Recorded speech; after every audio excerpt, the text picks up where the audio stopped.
What would you do if the only thing you had left in the world was a key to a room you were no longer allowed to enter? For Rose Whitcomb, this wasn't a question. It was the sharp, bitter truth of an afternoon in the Wyoming Territory, the year of our Lord, 1883. She had inherited her late uncle's meager possessions, only to be told the land he'd worked for a decade was never his at all, swallowed by the relentless advance of the Union Pacific Railroad. But what the world dismisses often holds the secret the world most needs, and the overgrown trail leading away from town toward a bridge no one had crossed in 80 years held a truth nailed shut and waiting for a steady hand. Settle in and let us know where you're watching from as we tell the story of a forgotten cabin, a broken bridge, and the quiet woman who dared to cross. Rose Whitcomb stood on the plank sidewalk of Covenant Creek, the dust of the street coating the hem of her worn gray dress.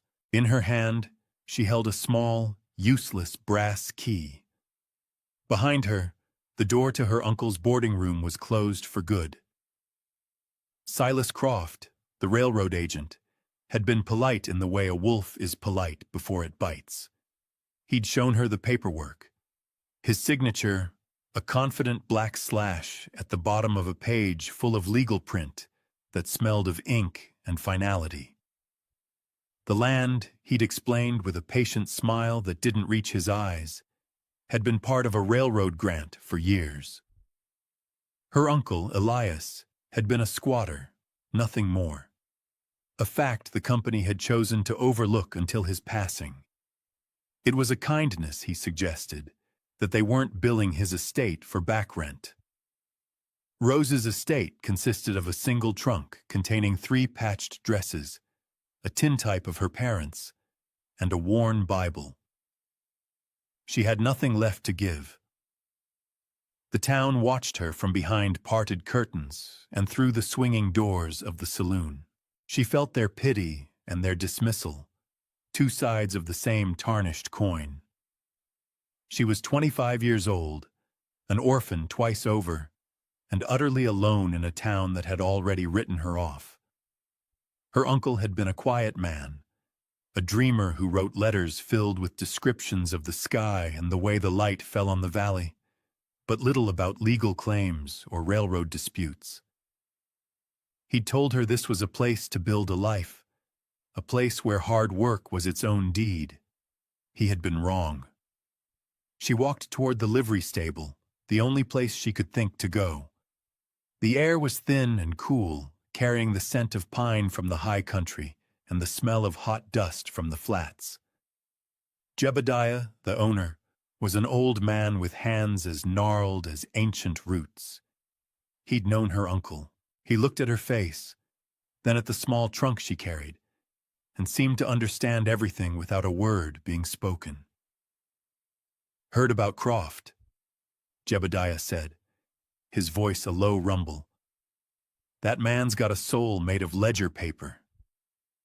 Rose simply nodded, unable to speak past the lump in her throat. She had enough money for a ticket east, back to a life of factory work and crowded tenements. But the thought was like a shroud. She had come west for air, for space, for the promise of a future carved from the land itself. To turn back now felt like a second death. She asked Jebediah what lay beyond the town's edge, past the last homestead. He paused, rubbing his jaw. "Ain't much," he said slowly. "The railroad owns the valley floor. The high country's too rough. There's the old Thorne place, I suppose." He gestured with his chin toward a distant tree-choked ridge to the north. "No one's been out there since before the territory was even a thought. The bridge over Covenant Gorge washed out in the flood of 2003, 80 years ago. Nothing beyond it but ghosts and rattlesnakes. A forgotten place, a place no one wanted." The words resonated in the hollow space inside her, a place the railroad couldn't possibly have cataloged. Is it on railroad land? She asked, her voice quiet. Jebediah shrugged. Doubt it. It's on the wrong side of the gorge. The original survey maps are a mess. Most folks figure if you can't get to it, it don't matter who owns it. He looked at her again, a flicker of something, pity perhaps, or a sliver of respect in his weathered eyes.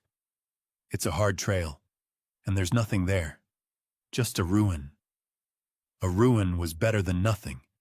It was a direction. I'll need a mule, she said, her voice finding a sudden surprising strength. He led her to a stall where a gray-muzzled mule stood patiently, his long ears twitching. He was old, but his eyes were clear and steady. Name's Moses, Jebediah said. He's stubborn, but he knows his feet. Take him, and this. He pushed a canvas sack into her hands. Inside was a coil of rope, a small hatchet, a sack of flour, and a tin of coffee. It was an act of charity she could not refuse.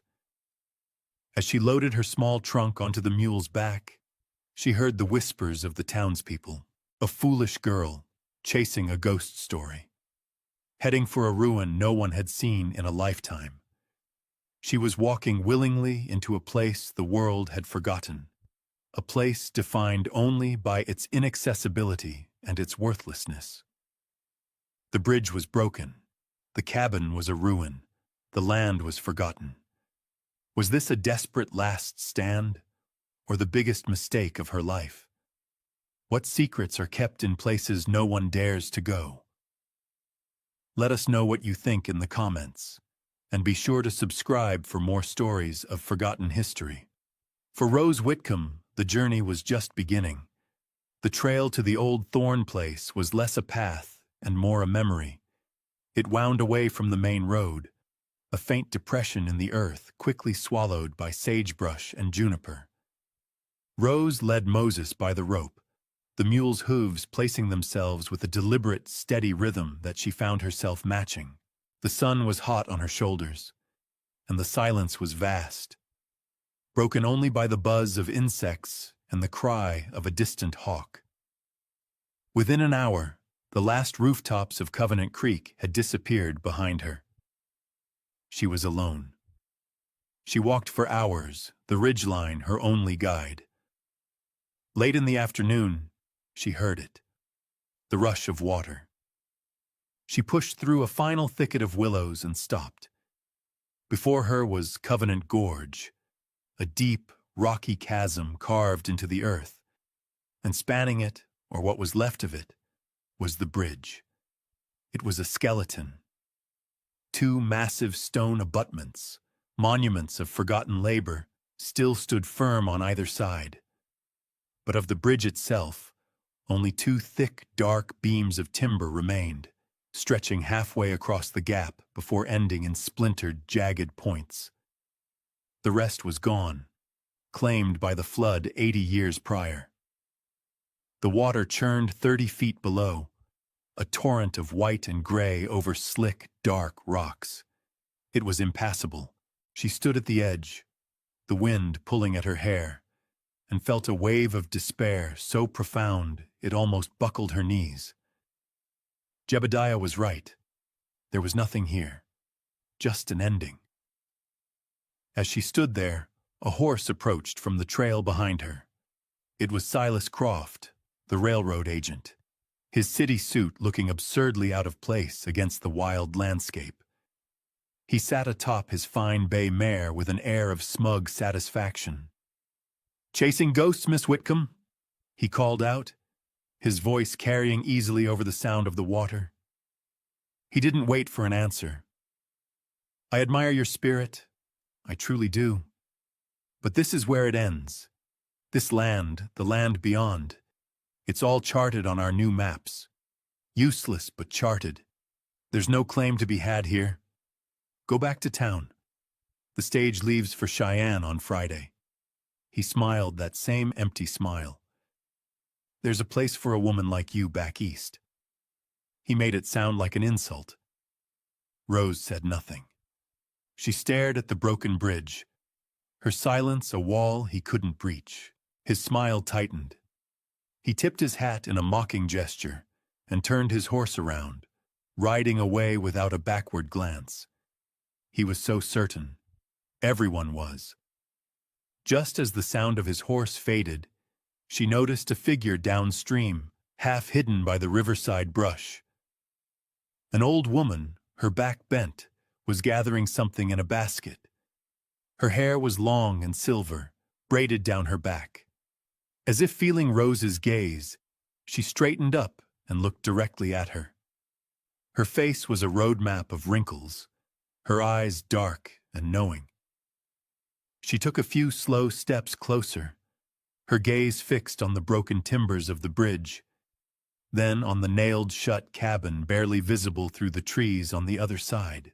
The old woman spoke, her voice thin but clear, like the whisper of dry leaves. "Some things are closed to keep the wrong people out," she said, her eyes meeting Rose's. "Some are closed to keep the right person in." And with that, she turned and disappeared back into the willows, leaving Rose alone with the roaring water, the mocking laughter of the railroad man still hanging in the air, and a cryptic warning that felt more like a key than a lock. Rose did not try to cross the gorge that day. The sun was dipping low, painting the canyon walls in hues of orange and deep purple. The old woman's words echoed in her mind, a strange counterpoint to Croft's dismissive certainty. She made a small, cold camp near the stone abutment, tethering Moses where he could graze on the sparse grass. She ate a piece of hardtack from Jebediah's sack and drank cold water from the creek upstream of the gorge. Sleep did not come easily. The rushing water was a constant roar, a reminder of the barrier before her. She lay wrapped in her thin blanket, staring up at a sky littered with more stars than she had ever seen, and felt the full weight of her isolation. This was it, the end of the line.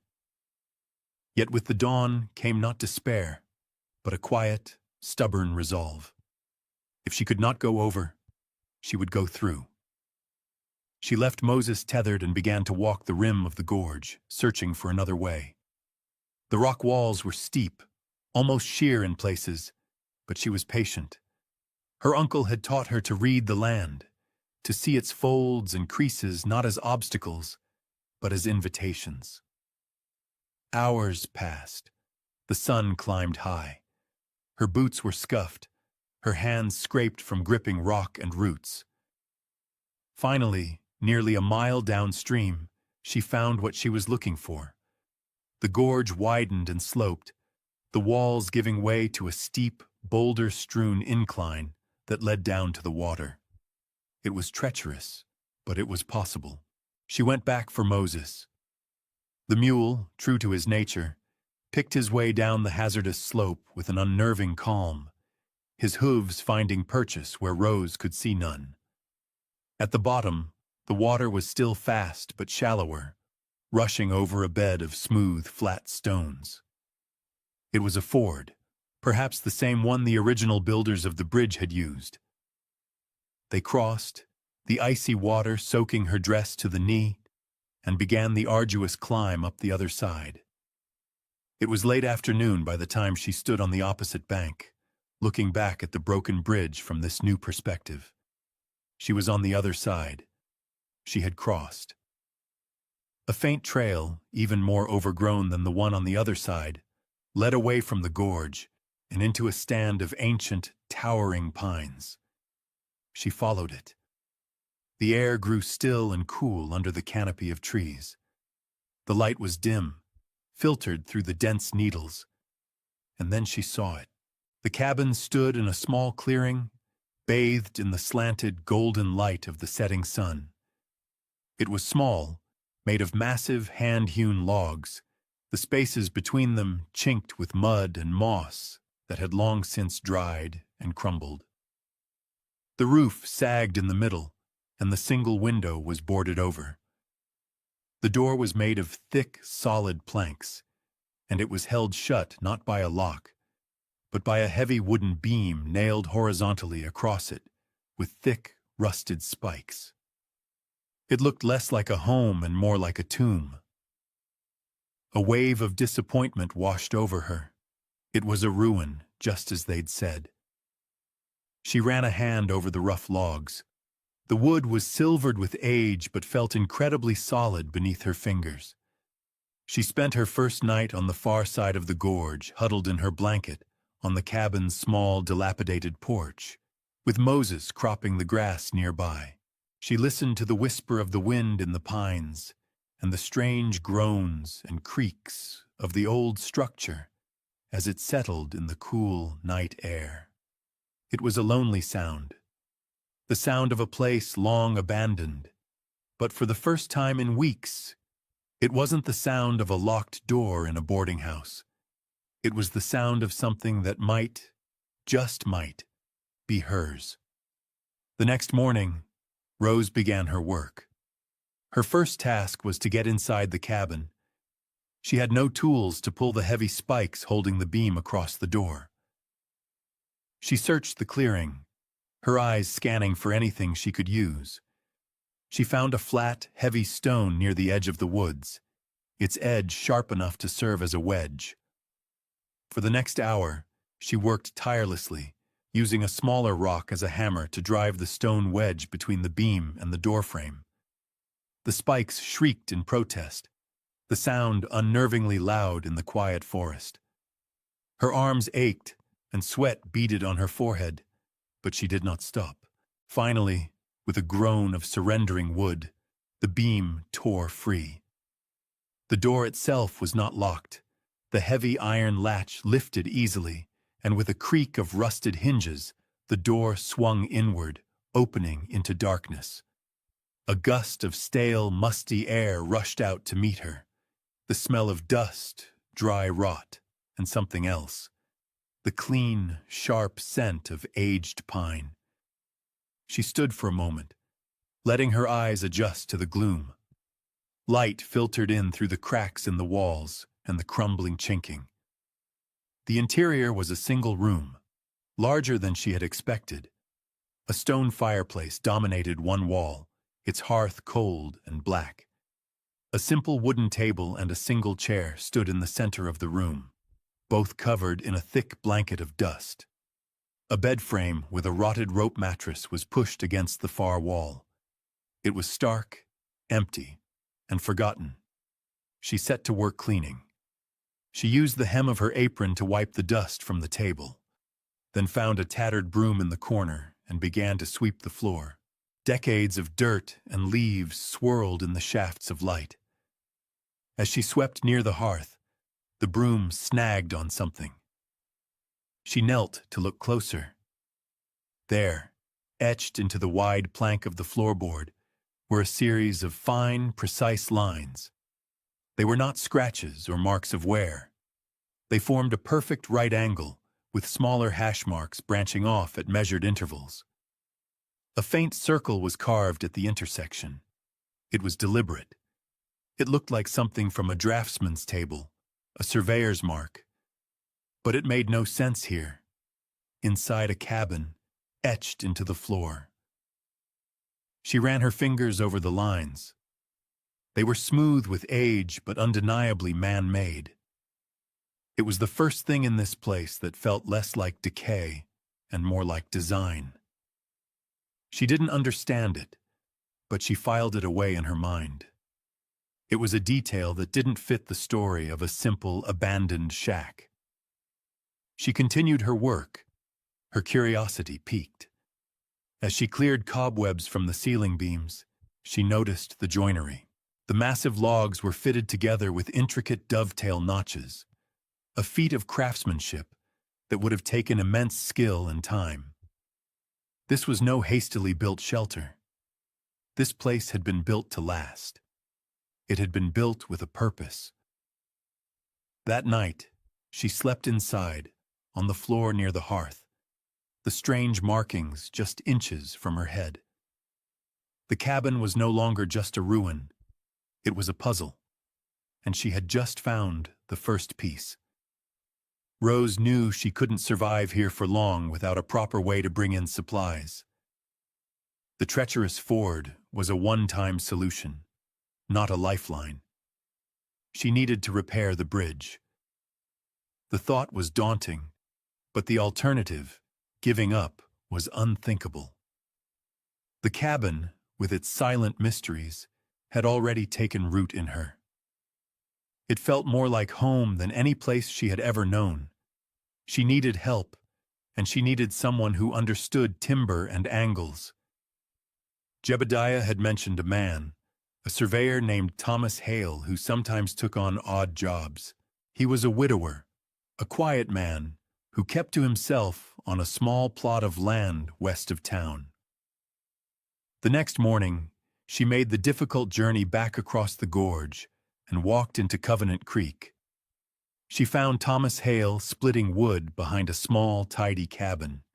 He was tall and lean, with a stillness about him that seemed at odds with the powerful swing of his axe.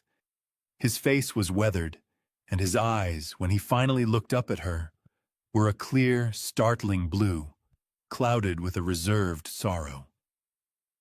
Rose stated her business plainly. She needed help repairing the bridge to the old Thorn place. She had little money, but she was a hard worker and would pay him what she could when she could. He listened without interruption, his expression unreadable. "That's a fool's errand," he said when she finished, his voice low and even. "That bridge is gone, and there's nothing out there worth the trouble." "There's a cabin," she replied, her chin held high. "And it's solid. The man who built it was a master carpenter." Thomas Hale stopped his work, leaning the axe against the chopping block. He seemed about to dismiss her, but then she added, "There are markings on the floor, by the hearth, surveyor's marks, a baseline, I think." His posture changed. A flicker of professional curiosity lit his eyes. "Inside the house?" he asked, his skepticism warring with his interest. "That makes no sense." "I know," Rose said. "That's why I thought of you." He was silent for a long moment, studying her as if she were a complex map. He saw not a foolish girl, but someone with a quiet, unyielding determination that mirrored something in himself. "I'll look at it," he said finally. "But we'll need a good deal more than rope and hope to fix that span." The work began the next day. Thomas was a man of few words, but his actions were clear and precise. He showed Rose how to select the right trees, tall, straight pines that could serve as new stringers for the bridge. He taught her how to use a two-man saw, and together they felled two massive trees, the crash echoing through the silent forest. They spent days stripping the bark, squaring the logs with adzes, their movements falling into a steady, companionable rhythm. They rarely spoke, but a silent understanding grew between them, forged in the shared language of labor. Rose worked as hard as he did, her hands becoming calloused, her muscles aching with a satisfying weariness at the end of each day. Moses, the mule, became their indispensable partner, hauling ropes and tools, his steady presence a comfort. As they worked, shaping the raw timber into something that could span the gorge, Rose felt she was doing more than just building a bridge. She was building a connection, not just to the forgotten land across the water, but to this quiet, guarded man who had agreed to help her. With the new timber beams shaped and ready, the most dangerous part of the work began. Using a complex system of ropes and Moses's steady strength, Thomas and Rose painstakingly maneuvered the first massive log out over the gorge. It was slow, heart-stopping work. The beam swayed precariously over the churning water below, held only by their combined effort and Thomas's expert knots. Finally, with a heavy thud, it settled into place, resting on the stone abutments, spanning the chasm. The second beam followed. By the end of the week, the main structure of the bridge was restored. It was rough, just two beams side by side, but it was solid. Thomas was the first to walk across, his long strides confident. Rose followed, her hand trailing along the rough-hewn wood, a thrill of accomplishment running through her. They stood together on the other side, looking back at their work. "Now," Thomas said, a hint of a smile touching his lips for the first time. "Let's see these markings of yours." Inside the cabin, Thomas knelt by the hearth, his skilled fingers tracing the lines Rose had found. He pulled a small brass compass from his pocket, then a folding ruler. He measured the angles, his brow furrowed in concentration. "You're right," he murmured, almost to himself. "This is a baseline, an official starting point for a survey. But why would anyone put it inside a building? Unless—" He trailed off, his gaze sweeping the room. His surveyor's eye saw things Rose had missed. The precise north-south alignment of the cabin itself, the way the single window was placed to catch the light of the winter solstice. "This cabin wasn't just a home," he said, standing up. "It was an instrument, a survey station." His eyes fell upon the hearth. He knelt again, running his hand over the flat stones. "The foundation stone of a survey is called a monument," he said. "It has to be permanent, undisturbed." He tapped one of the hearthstones. It gave off a slightly different, more hollow sound. He examined the mortar around its edge. It was a fractionally different shade, a more recent mix. Using the tip of his knife, he carefully began to scrape it away. Together they worked a pry bar into the crack and lifted. The heavy stone came free with a grating sound, revealing a dark, rectangular cavity beneath. Nestled inside the hollow was a small tin box and a packet wrapped in oilcloth, both sealed with wax. Rose's heart pounded in her chest. With trembling hands, she lifted them out. The air in the cabin felt thick with anticipation. They sat at the dusty table and, using Thomas's knife, carefully broke the wax seals. Rose opened the oilcloth packet first. Inside was a thick leather-bound ledger and a folded hand-drawn map, its paper yellowed with age but the ink still sharp and black. Thomas unrolled the map. It was a meticulous survey of the entire valley, including the gorge and the land around the cabin. But the property lines it showed were entirely different from the ones on the railroad's maps. A single large parcel was marked out, with the cabin at its center. In the corner, in elegant script, was the name Elias Thorne, U.S. Territorial Surveyor, and a date, 1865. Nearly a decade before the railroad had even laid its first track in the territory. Rose opened the ledger. The first page was a legal filing for the claim, stamped and sealed by the territorial office in Cheyenne, officially granting the land to Elias Thorne. Her uncle's name had been a coincidence, a common name that had led her here by a strange twist of fate. The last item was a letter, tucked inside the tin box. Rose unfolded it and read the words aloud, her voice wavering. It was a letter from Thorne to his unborn child, explaining that a corrupt land agent was trying to steal his claim for the coming railroad. He had hidden the true survey and his deed here, in the one place no one could disturb it, sealed within the foundation of his work. He wrote of his hope that one day, someone with his blood or his spirit would find it and restore the truth. The cabin wasn't a ruin, it was a vault, and they had just found the key. The news that the bridge was repaired spread through Covenant Creek like a grass fire. People who had dismissed Rose as a fool now spoke of her with a grudging curiosity. Silas Croft was not among them. He rode out to the gorge one afternoon and saw the solid new timbers spanning the gap, His face, visible even from the cabin, was a mask of cold fury. He could not legally stop Rose from occupying the land while the claim was investigated, but his presence was a constant, silent threat. He was waiting for her to fail. The test came not from Croft, but from the sky. One afternoon in late autumn, the weather turned. The temperature plummeted, and a wind that felt like it was made of ice howled down from the mountains. Within hours, a thick, blinding snow began to fall. It was the first blizzard of the season, and it was a brutal one, catching everyone by surprise. Rose and Thomas were in the cabin, having just finished chinking the last of the walls with fresh mud and moss, when the storm hit its full fury. They had brought in enough firewood to last for days and had a small store of supplies. They were safe, but not everyone was.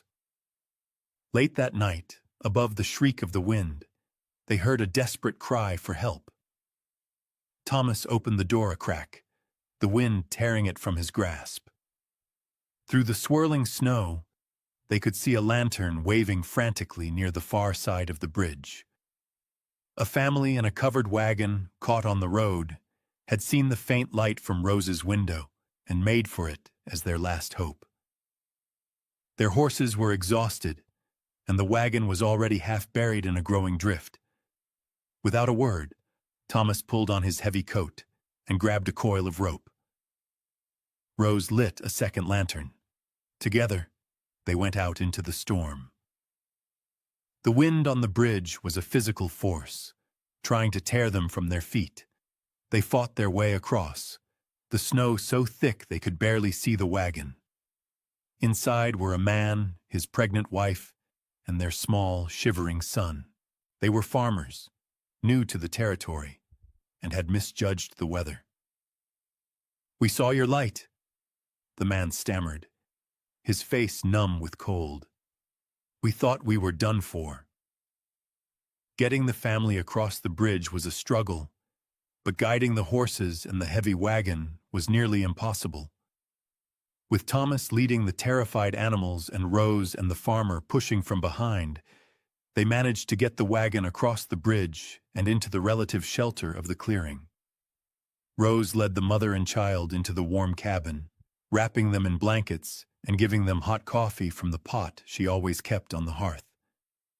The cabin was small, but that night it was a sanctuary.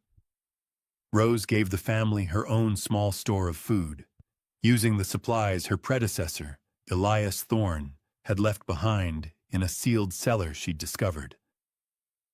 She was no longer just a survivor, fighting for her own small piece of the world. She was a provider, a steward of this place. She had taken what was abandoned and made it a shelter, not just for herself, but for others. From a ridge across the valley, a single light in another cabin blinked out. Silas Croft had been watching, waiting for the storm to break her. Instead, he had just witnessed her true beginning. When the blizzard finally broke 3 days later, the world was buried in a pristine, silent blanket of white. The farmer, whose name was Daniel, and his family were weak but safe. Their gratitude toward Rose and Thomas was immense and heartfelt. "You saved us," his wife Mary said, her hand on her swollen belly. "This place, it's a blessing." As soon as the road was passable, Daniel went into Covenant Creek for supplies. He did not go quietly. He told his story at the general store, at the livery, and in the saloon. He spoke of the howling storm and his family's despair. He described the light in the window of the forgotten cabin, the repaired bridge that had served as a lifeline, and the quiet, determined woman who had taken them in without a moment's hesitation. The story transformed Rose Whitcomb in the eyes of the town. She was no longer the foolish girl chasing ghosts. She was the woman at Thorne's Crossing, a figure of strength and resilience. The townspeople's whispers turned from mockery to respect. While the story spread, Thomas Hale made the 2-day ride to Cheyenne with Elias Thorne's ledger and map carefully protected in an oilcloth satchel. At the Territorial Land Office, he met with a senior clerk, a meticulous man with spectacles and a passion for historical accuracy. The clerk, Mr. Abernathy, listened to the story with growing excitement. He spent an entire day comparing Thorne's map with the official territorial surveys and the railroad's subsequent filings. The next morning, he delivered his verdict. "It's all here," Abernathy said, his voice filled with a quiet reverence as he tapped the ledger. "Thorne's survey is the original. It predates the railroad grant by 8 years. His claim is ironclad. The railroad's survey of this parcel is an error." He used the polite term, but his eyes told Thomas he knew it was fraud. According to this, the land was legally passed to his next of kin, an Elias Whitcomb. He looked at Thomas. "The woman, Rose Whitcomb, is his great-niece. The land is hers. It has always been hers." The news reached Covenant Creek before Thomas did. The telegraph wire hummed with the official correction. Silas Croft received a terse message from his superiors in Omaha. He was to be reassigned to a desk job in a dusty corner of Nebraska. He packed his bags and left on the evening train, his departure as quiet and unceremonious as his arrival had been loud and confident. He was not publicly humiliated, simply erased. The town, which had once turned its back on Rose, now seemed to embrace her. Jebediah rode out with a sack of premium oats for Moses. The blacksmith offered to forge her a proper set of hinges for her door. People began to cross the bridge, not as trespassers, but as curious neighbors, marveling at the solid cabin and the quiet woman who now stood on its porch, watching the valley with a serene and steady gaze. The seasons turned. The deep snows of winter melted, feeding the creek that rushed through the gorge.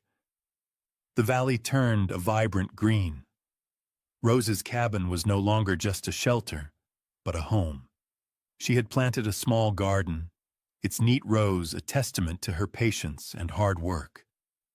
The window, once boarded shut, now held a pane of glass that caught the morning sun. Thomas Hale became a regular visitor, his initial professional curiosity having deepened into a quiet, steady affection that Rose returned in kind. They spent many evenings on the porch, watching the sun set behind the mountains, speaking little but understanding much. The flow of people across the bridge slowed from a curious trickle to a respectful distance. Thorne's Crossing, as the place came to be known, was a landmark now, a piece of the town's living history. The story of its rediscovery had become a local legend. One evening, during the golden hour when the light was soft and warm, Thomas stood with Rose on the porch. He had helped her build a new railing, and the scent of freshly cut pine hung in the air. He looked out at the valley, then at the solid little cabin, and finally at her. "You've done more than just save a piece of land, Rose," he said, his voice soft. "You've built something real here. What will you call it?" Rose was silent for a moment, her gaze following his out over the land that was now truly hers. She thought of the journey that had brought her here. The eviction, the lonely trail, the broken bridge, the cryptic warning, the discovery in the dark. She thought of the surveyor's marks, etched into the floorboard beside the hearth, the starting point for everything. She smiled, a small, genuine smile that reached her eyes. "It already has a name," she said quietly, her voice carrying the weight of all she had learned. "It's a baseline, a place to start from." It was not an ending, but a beginning. It was not a claim staked on a piece of dirt, but a foundation laid for a life of purpose, strength, and quiet dignity. The land was not a possession, but a promise, and for the first time, Rose Whitcomb felt she was truly home. Thank you for staying with us for this story.